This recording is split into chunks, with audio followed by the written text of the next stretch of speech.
I'm Niamh, a former social care worker who, after having my own children, found a calling as a childbirth educator and lactation consultant. Back when I started this journey, I faced the same challenges many of you might be experiencing right now, struggling to get enough clients to make my business viable long term. I knew in my heart that I had the skills and knowledge to make a difference, but the thought of marketing and selling left me feeling a bit uneasy. I didn't want to compromise my authenticity and values just to attract clients. I invested in trainings and mentorships, and I tried various strategies that I learned, but it often felt like I couldn't implement a lot of it because what I was being taught didn't match my values as a birth and postpartum worker. That's when I decided to take matters into my own hand. I embarked on a mission to learn, to experiment, and to find ethical and authentic ways to share my expertise, support my clients, and build a sustainable practice.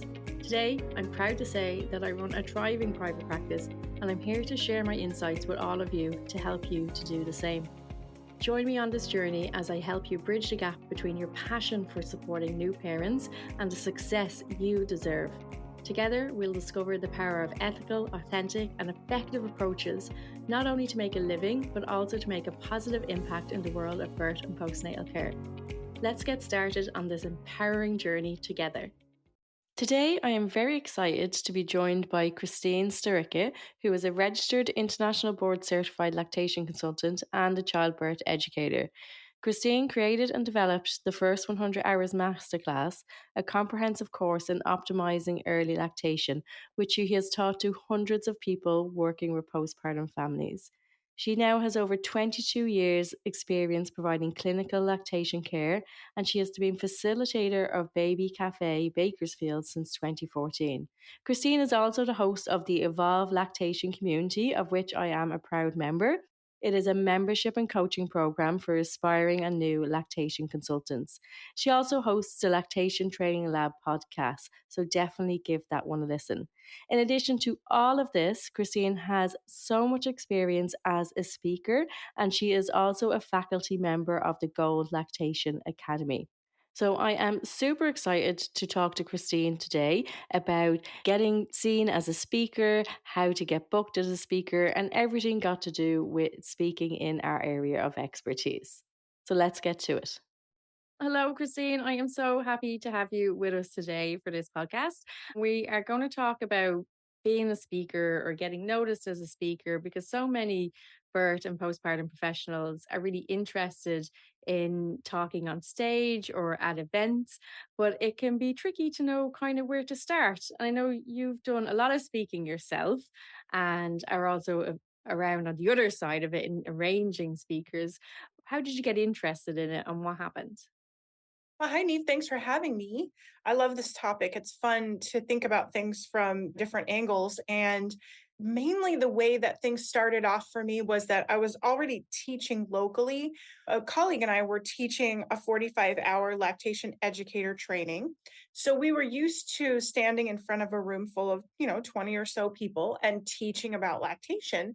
And I got involved with a local task force and they were looking for a speaker. And I thought, okay, well, I could try some of the things that I already have made up. And it sort of took off from there, just looking for opportunities. And one of the things that happens is that once you speak, other people see you because the people who are listening to you or seeing you in an in-person event, some of them are looking for speakers for their own organizations or groups. And even if they're not, like that's not something they do all the time. Sometimes they see you and they think, okay, that could really work for the people that I know. They would really like this. And so it sort of things sort of grow on themselves and it becomes this cycle of being invited by the people that hear you speak. And so you just get, sort of known to a lot of different people. And that's really fun because you get to meet and work with so many people in so many places. Is really fun and it's so amazing because it really does open lots of doors and connections. How quickly did that happen where you went from saying, okay, I'll put my hand up, I'll do that, and where those other opportunities became available?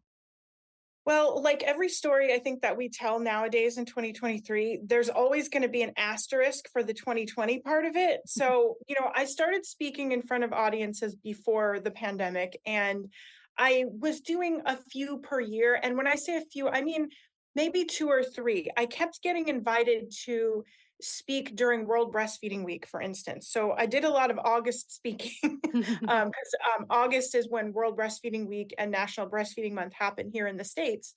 So for a couple of years, that's mainly what I did in between the other teaching that we were still doing. A lot of the events that were happening were in person. So I could only speak really at so many places, and I didn't get any invitations really to speak anywhere that was travelable for me. So that wasn't happening at the time. But when the pandemic came around, we all started learning virtually and got used to it. So many organizations, big and small, really got on the horse and figured out how to put on virtual trainings, and many of them have not stopped. And that has really blown up for me in terms of being invited to speak for different groups. So though I don't have to travel very much, I have a lot of speaking engagements nowadays. I was just looking last night, and currently I have at least one every month through February of 2024.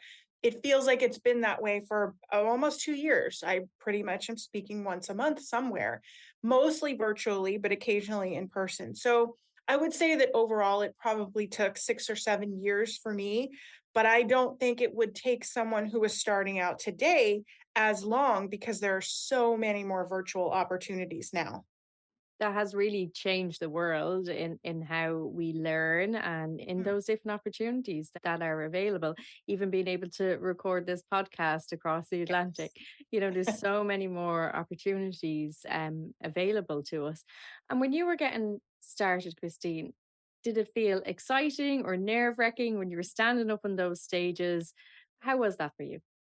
Well, I tried not to think too much about how many people were listening or, how many people were in the room. I really, in the beginning, I made sure to focus on my material. I knew that if I went into the session very prepared, knowing my material really well. I like to create my own slides so I know exactly what's coming and what's going to be there and what I'm going to talk about and what stories I'm going to tell. If I'm really prepared, it's less intimidating and overwhelming to think about the fact that there's an audience.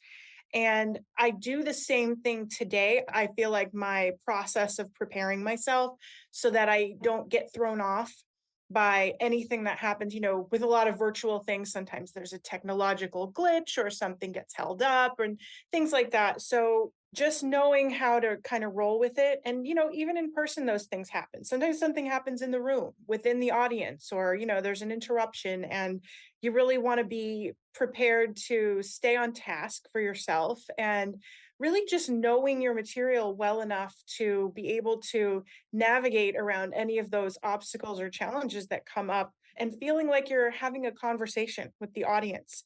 There's a difference between talking to a room full of people whose faces you can see and knowing there's always at least one person in that audience, no matter how big it is, who's close enough for you to make eye contact and whose face is telling you what they think about what you're saying.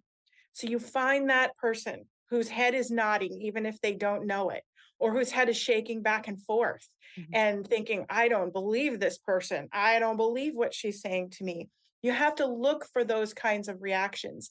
And of course, it's different virtually. You don't always get that, but usually there's a chat and you can see what's going on in the chat. If it's blowing up and there's so much happening, maybe you said something weird and you didn't realize it, or there's different ways of sort of gauging that. And you can build in breaks virtually too, where you have the time to say, how are we feeling about what's going on so far? Or, just kind of giving yourself a moment to say, so here's what's going to come up next. Here's what we talked about. Here's what we're going to talk about next, sort of building in those natural bridges.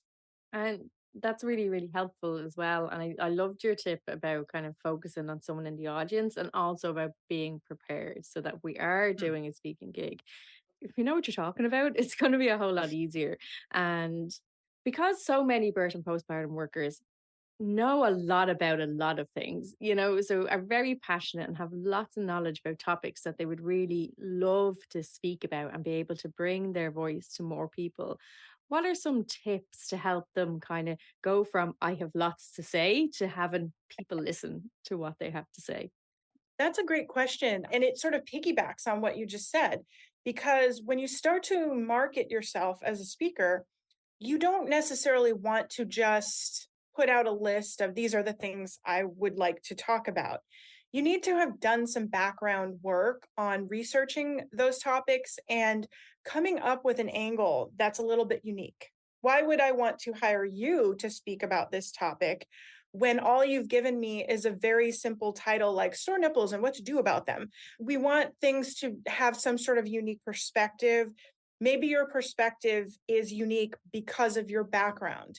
Maybe it's because it's your expertise and that's the main clientele that you work with. Or maybe you have personal experience with something and so it's become your specialty. So, really doing a little bit of setup for what potential people who are going to hire you, what would they be looking for? Why would they pick you over someone else to talk about that topic? And the way to do that really is to get prepared ahead of time and have some objectives prepared. You can always edit things, you can always change things, and you can customize your talks to the audience that they're asking you to present to. But you've got to have something to work with from the beginning rather than just going to these organizations and saying, I'd really like to be a speaker. And that can boost your confidence too, because it brings you, the opportunity to prepare those topics helps you feel confident about what you could do as a speaker, because there's definitely a lot of intimidation factor. And, what we hear so much about today, imposter syndrome, like, who am I to be speaking about that? Why would people listen to me? When you do your research and you get these topics prepared, you'll be able to easily answer those questions that are happening in your head. Who am I to speak about this? Well, as a matter of fact, I'm a person that spent about 15 hours studying this and reading all the literature on it. So that's who I am to talk about that. So you really want to give yourself that background and that confidence to be able to market what you can do for people. And is there a way for people to build up a CV or a background where if they are presenting themselves to say, I would like to speak about this topic, that they can really show a body of work or some other way for people to say, yes, that's the person? There's a couple of things that event organizers typically look at when they're thinking about potential speakers. They want to see an online presence for the most part. I don't want this to sound as if you can't do this if you work for a hospital or National Health Services or something like that. What I want to say is that you need to organize yourself, your brand, in a way that demonstrates what you know and what you've done. So, say you do work in a hospital in the lactation department or as a birth worker, as a midwife, you might put together a website about yourself which essentially describes that. You can narratively do so in a blog that appears on your website. If you have the desire to do speaking opportunities, it's very likely you've thought about, or you may have even started a podcast, because that is essentially a speaking opportunity that you've created for yourself. And those two things alone, being able to find those easily by organizing everything about you into one nice website. It doesn't have to be the fanciest website in the world, but it needs to have that basic information. And it's really helpful when you build that out with blog articles or podcast episodes that speak to your experience, your interests, and your background. Why do you know about these things? I am a speaker on topics like late preterm babies. Why do I speak on that? I will tell you in my blog articles because I worked with a lot of them when I worked in the hospital. So that's a thing that is a specialty and interest for me. So I make sure that I talk about it as much as I can and describe my background with it. And so lots of people, so if they're a doula or a childbirth educator or a lactation consultant, they might have a website for their business that's presenting them to potential clients. So should this speaking page or this resume for speaking live on their business website, or would it be better if it was yourname.com and it was a simple website for their speaking element of their life, I suppose? I don't think there's a best answer for that unless you are part of a pretty large group practice where it would be hard to differentiate yourself on that website. But if you've got a business page or a personal website, You want the about me to really talk about you and what you know and what you do. And that's a perfectly normal place that, as an event coordinator, I expect to find information.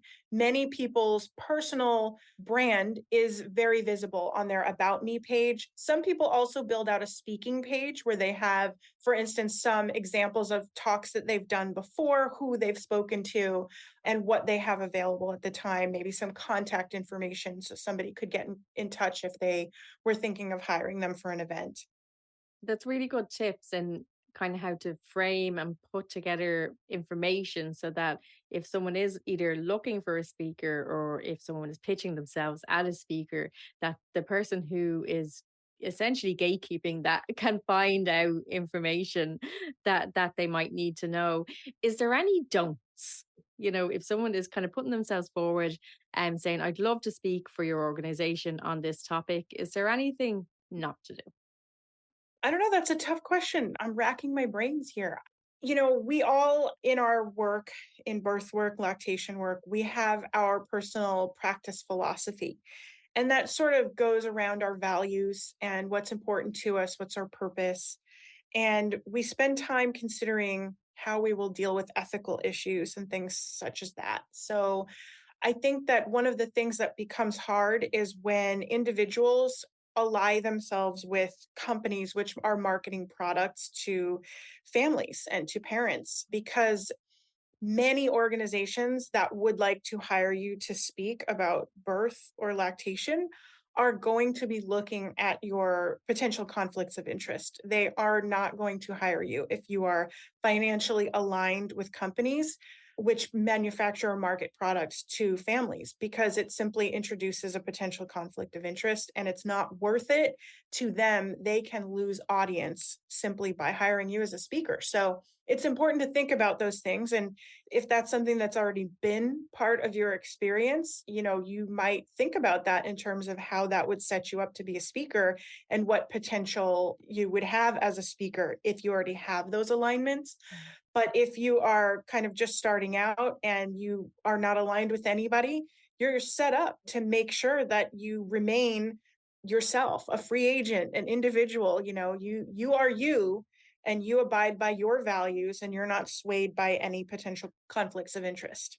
And if someone is then pitching themselves or approaching organizations to speak, what are the tips then? What are the things to do? Be yourself. You don't have to come across in any certain way.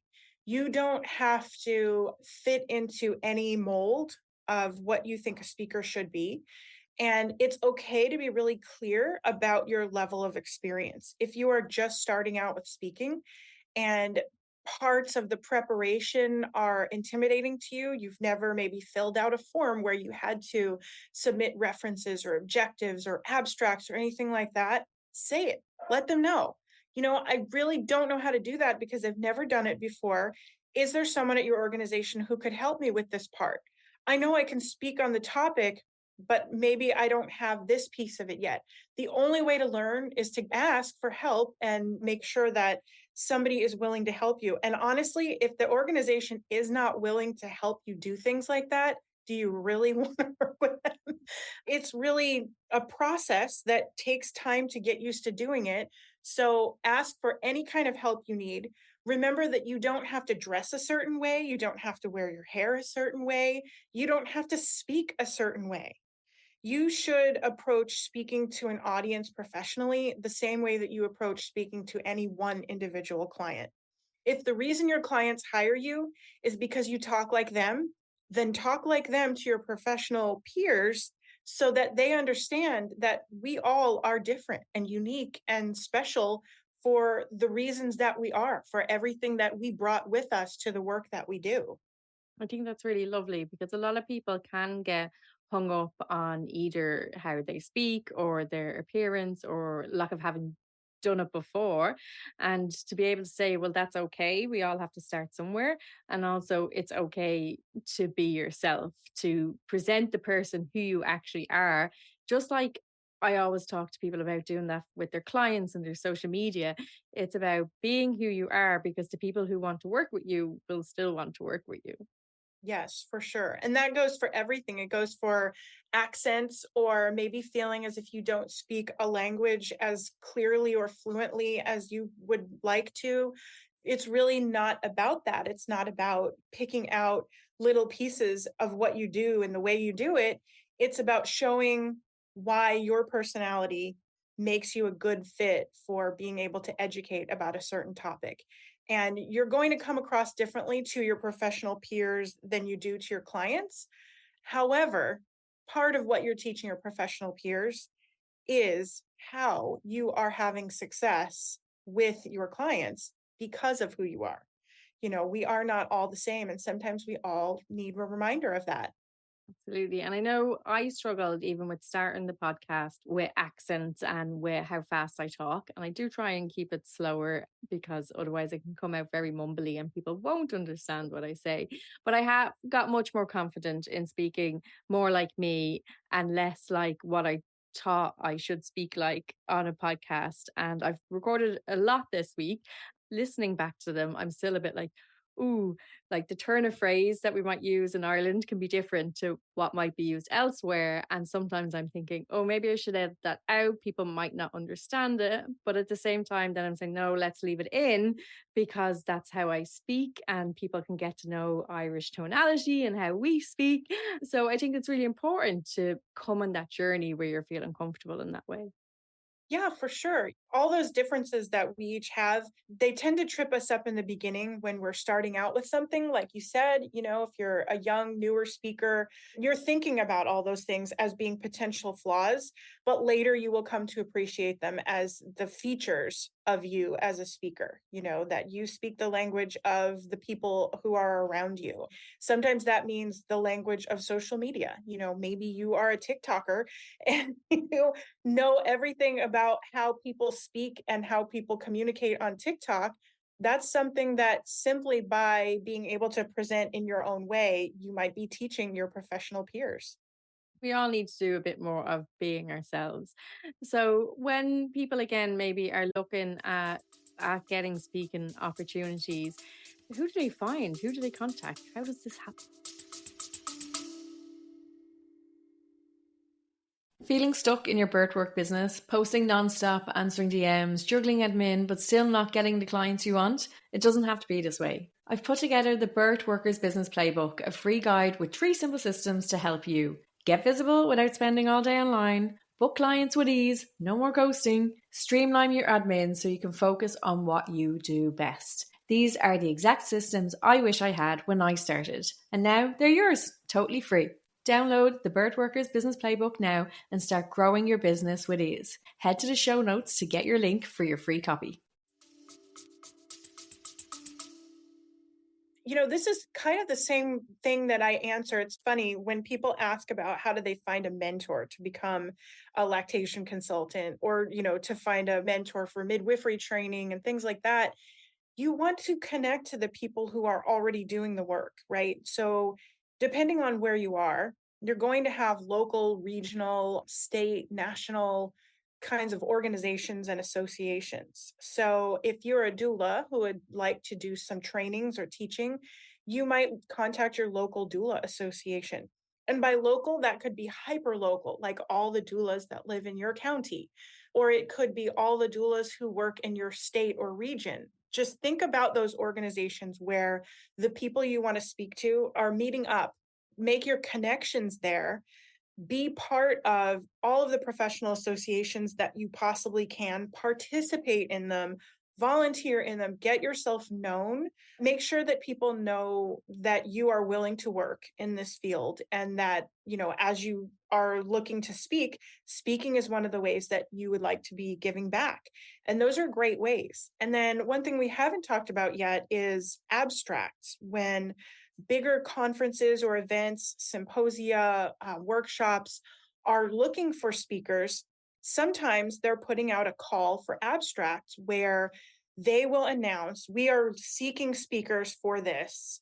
Sometimes those are going to be really specific, like these are the topics, or these are the objectives, or this is what we want this event to look like.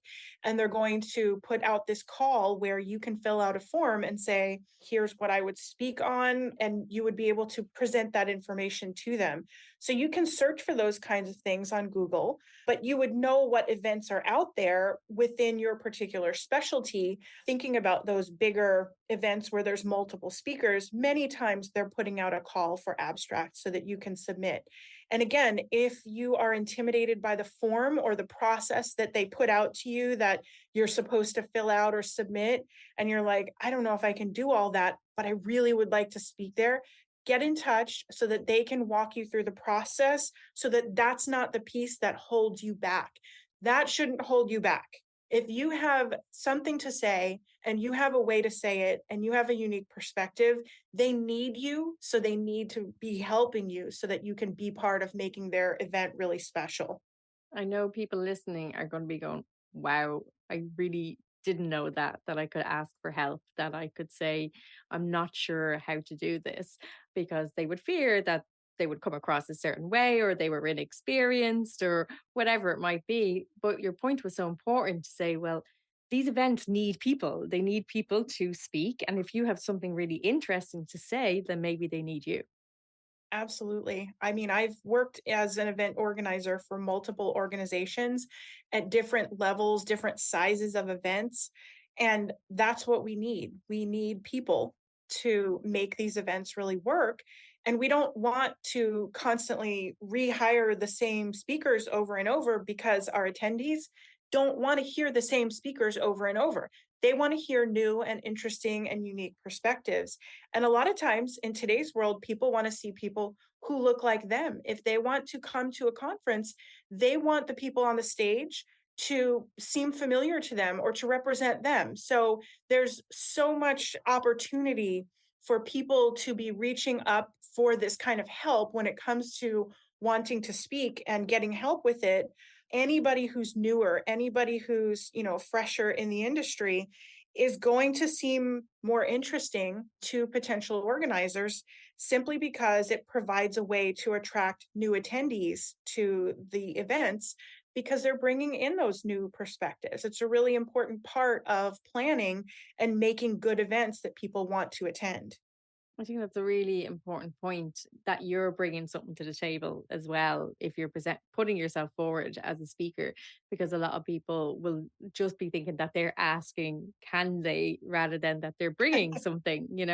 So even the confidence that can come from that thought process of thinking, I'm bringing something to, and it could be exciting and fun and helpful for the organizers and not just for the audience as well. I think that's really interesting. I like thinking of these things from the different angles of being the potential speaker, but also being the organizer, and just sort of understanding that from both sides. And so, of course, sometimes I'm the one that's submitting an abstract and I come upon an application that is different. And I recently had that experience. It took me a lot longer to fill out a certain submission because the organizers were asking for a lot deeper thought process when it came to why I wanted to speak on this topic and how it actually was going to help their audience. They didn't just want to know what the topic was. And so that's where it all ties back to that preparation. If you know and you are sure about why you want to speak, what you are going to speak about, you've done some pre-research, you've done some literature review on the topic, you know what's out there, and you've thought about it in really specific ways, it will be easier for you to market yourself. And, one final thing on that topic. In a worst case scenario, you want to apply for something or you want to market yourself to a certain organization about speaking, there's nothing wrong with calling them and getting on the phone and having a conversation where you provide them the information that they need as a submission instead of filling out a form. If the form is what's holding you up, let's find another way. Let's have an interview. Let's talk about what you want to present and let's see if that can work. There's always something that we can do to market ourselves, even if we find one part of it a little bit too intimidating. I think that's really wonderful advice and really helpful for people, in particular, if people might have accessibility issues where they might be find form filling difficult, and whether that's for something that's diagnosed or just that it's just not their skill set, to be able to say, well, get on the phone. So is there anything else that you would like to kind of put across around kind of getting started as a speaker, or really just getting started in that world, putting yourself out there before we finish up? I just want to, reiterate that it's so important to know yourself, to know what your strengths are, and to not let a lack of confidence prevent you from seeking out speaking opportunities. If you've thought about and really processed for yourself your practice philosophies, your values in your work, the purpose of your work, revisit that original purpose. Why did you start doing the work that you do? And who did you intend to serve? And what is the best use of the knowledge that you've acquired? A lot of times you're going to come up with the conclusion that I really do need to be speaking to larger groups of my colleagues than I do on a day-to-day basis. If what that means for you is starting out with a podcast or starting out with a blog, also, just so you know, there are ways of making your blog into a podcast or doing voiceovers that will also bring your voice. And when I say podcasts, I also mean YouTubes, because I know a lot of people do a YouTube channel. It's another great way for conference organizers to be able to get a sense of who you are and how you speak. So all of those things can start to serve as your introduction for conference organizers, show them who you are, and then just be willing to try new things and to reach out to organizations maybe you didn't realize. Because remember that there's so much cross-play between lactation and birth that birth conferences often need people to speak about lactation, and the other way around. Lactation conferences also want people to speak about birth and pregnancy. So there's a lot of opportunity in both of those worlds for you to get opportunities that are small and local and regional, and then national and international one day. You really can do this, and you really do have something important to say. I think that's wonderful and really inspirational way to finish, Christine. And if people want to find out more about all your speaking and other opportunities that you provide, where is the best place for them to go? Oh, the easiest place to find it is evolvelactation.org. That's my website. And from there, you can read my blog. You can listen to episodes of my podcast. You can get to know a little bit about my speaking history. And I really appreciate this opportunity, Niamh. Thank you very much. That will all be in the show notes as well. So thank you everybody for listening to this podcast today. I know I have learned loads, and there is things I'm going to be implementing now. So brilliant again. Thanks so much, Christine. And for everybody else, I'll talk to you soon. Bye now.